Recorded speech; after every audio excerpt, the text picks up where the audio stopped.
Bidenomics is working. Meanwhile, most renters feel like they will never be able to own a home. The typical starter home is now worth more than $1 million. For many buyers, that means achieving the American dream of owning a home is increasingly difficult, if not impossible. And Bidenomics is working. Listen to this stat. Since 2020, food prices have increased 26%, and we are all feeling it when we go grocery shopping. Bidenomics, it's working.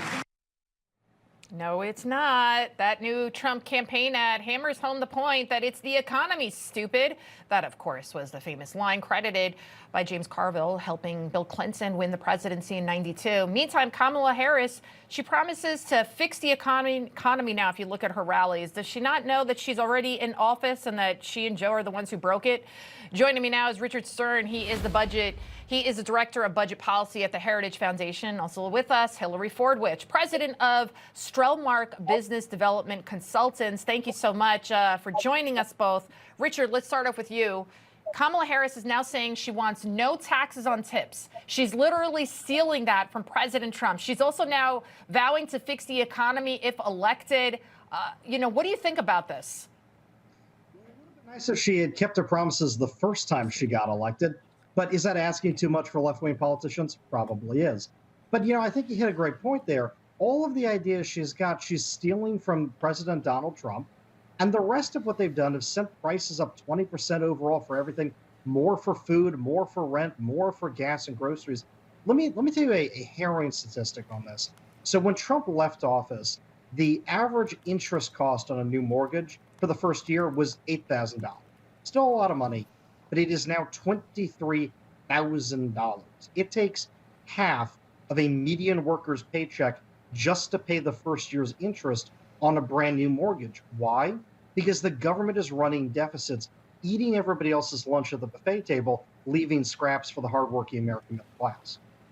Hillary, Kamala Harris, now she's saying during her rallies that she'll fix the economy on day one if elected. She'll always put the middle class and working families first. She did this while wearing a $60,000 Tiffany necklace. You can't make this stuff up. Let's take a listen. When I am president, I will continue that work to bring down prices. I will take on big corporations that engage in illegal price gouging. I will take on corporate landlords that unfairly raise rents on working families. Take on big pharma and cap the cost of prescription drugs for all Americans.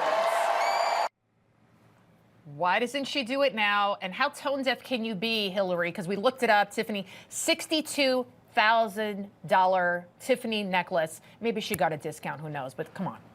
Yes, no, and look at the crowds around her. Can any of them even make that in a year? It's so insensitive. And the issue here is it's so hypocritical. Yes, she's stealing also Trump's lines. And two things. One, we never have to wonder what her economic policies are going to be. She's been at the helm for the last 4 years. She can deny that that was her economy, but she was the deciding vote on the ERA, the Inflation Reduction supposedly Act, which she did not which actually has not reduced inflation. It's pumped money into the economy. But look at her VP pick. Let's look at Walsh. Do you know what's happened in Minnesota? They have a 9.8% state tax.